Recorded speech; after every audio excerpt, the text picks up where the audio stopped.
You look like you've been doing this all your life, No, man. I got. No, this is my first time. Oh man, you're good.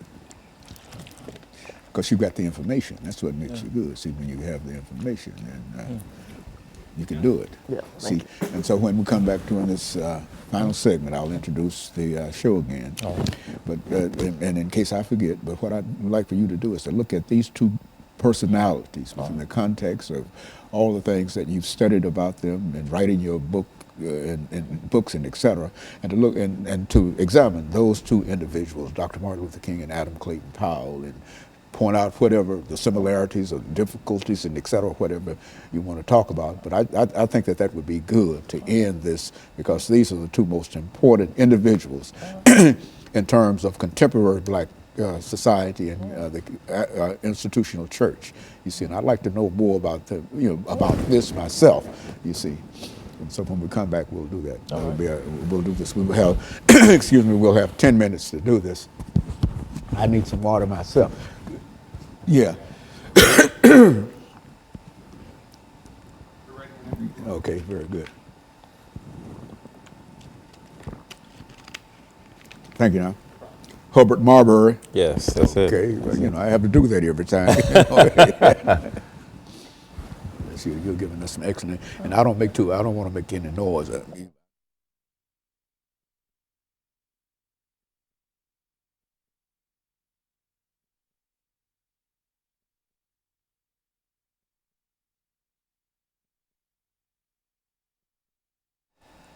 Thank you and welcome back to the final segment of the show for today.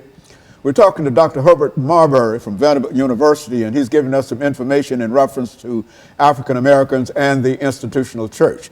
Doctor, let's see if we might be able to pick up during this final segment to talk about what I consider to be two very, very significant individuals that you've already mentioned, Dr. Martin Luther King and Adam Clayton Powell. And let's see what you know about those individuals and how they fit into what we're trying to do at this particular time. All right. Well, in the chapter on the Civil Rights Movement, I take up Dr. King and Adam Clayton Powell as a pillar of cloud and fire. Dr. King as a pillar of cloud, and and Adam Clayton Powell as a pillar of fire. And when I say pillar of fire, I mean someone who kind of brandished, if you will, his brashness, a boldness, a certain radical nature. Adam Clayton Powell was very clear while he was in Congress that he called himself the baddest Negro in Congress. Yeah, go on. Right. And he flouted the rules. He didn't stomach segregation.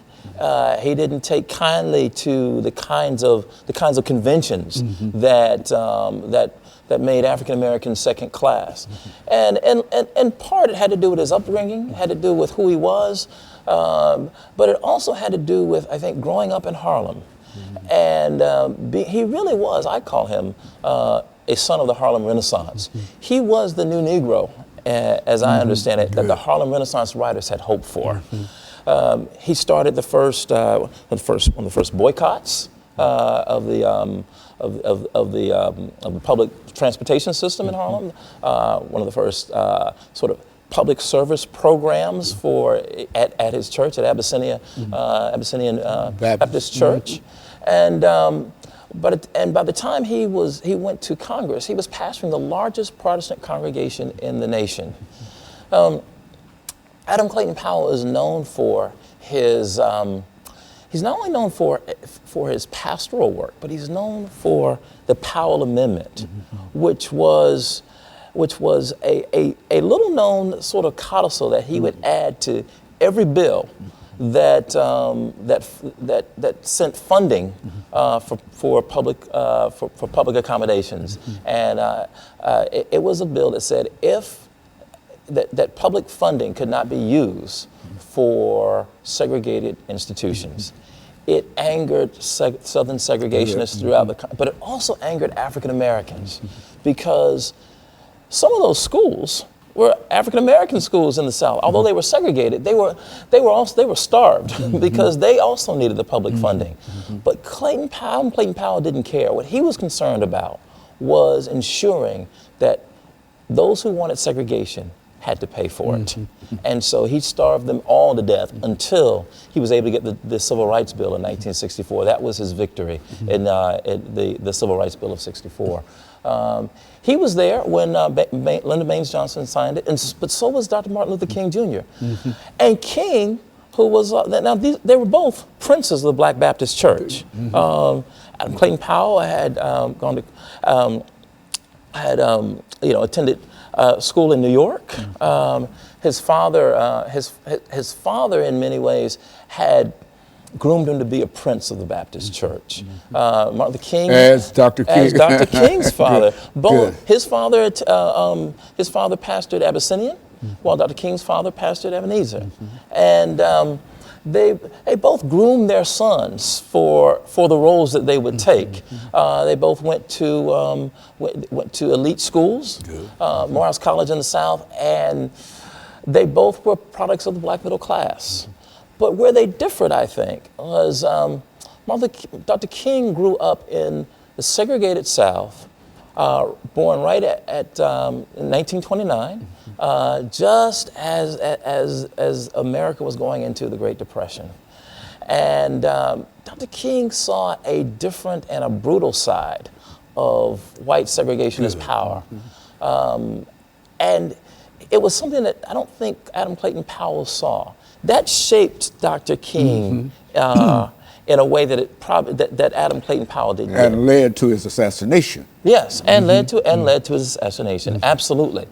In a sense, both of them were assassinated. Dr. King, literally. Good. Adam Clayton Powell was politically destroyed because of his brashness. So what I find it with now, both of them come at a time when African Americans have migrated, and I think this is also important to make the making of these two figures. African Americans began to migrate immediately after the Civil War. Every 10 years, you look at the census, you see more and more African Americans migrating toward the west and toward the north. Except for the 10 years during the Depression, when you don't see much migration, but you see, and so African Americans migrated from rural communities in the South to cities in the South like Montgomery and Atlanta. That created the possibility for a Montgomery bus boycott, but also created the possibility for an Abyssinian Baptist church, which was Adam Clayton Powell's political base, and which became for Martin Luther King the base for the Montgomery bus boycott and Ebenezer. And so as these two figures began to interpret the biblical text, they thought of the Exodus story for Adam Clayton Powell. The Exodus story guaranteed for African Americans in his sermon, "Stop Blaming Everyone Else," which he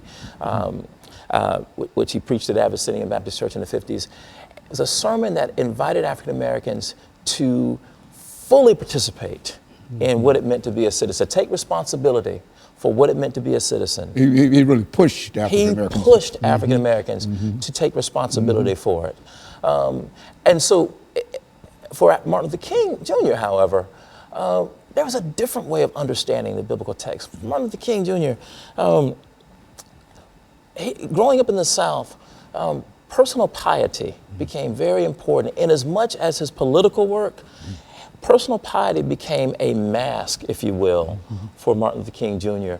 He knew that if he was leading African Americans out into the streets to demand full inclusion, he knew how to use the television cameras, how to use the public square, and the way he used it was to lead African Americans into acts of personal piety. That's what I call the pillar of cloud. He masked, in many ways, his real intentions. He would lead them to pray in the streets, to sing songs. And when the television cameras came and they saw African Americans living out some of these kind of virtuous virtuous expressions, right? Singing church songs, praying, holding hands, praying for their enemies. Not only was the South was embarrassed, the nation was embarrassed, but they were not only embarrassed domestically, they were embarrassed internationally. And so I call that the pillar of cloud, because just as a cloud kind of blends in seamlessly, Martin Luther King's tactics blended in with the American moral landscape. These were virtues for America.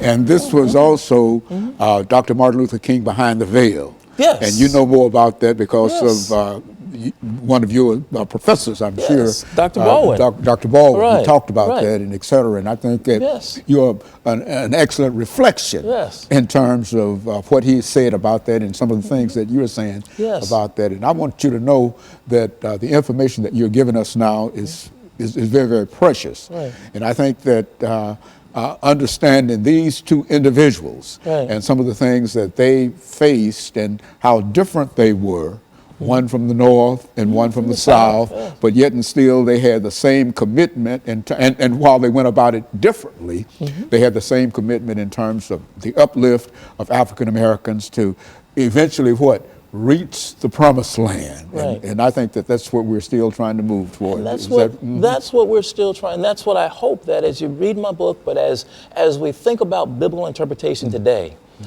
we face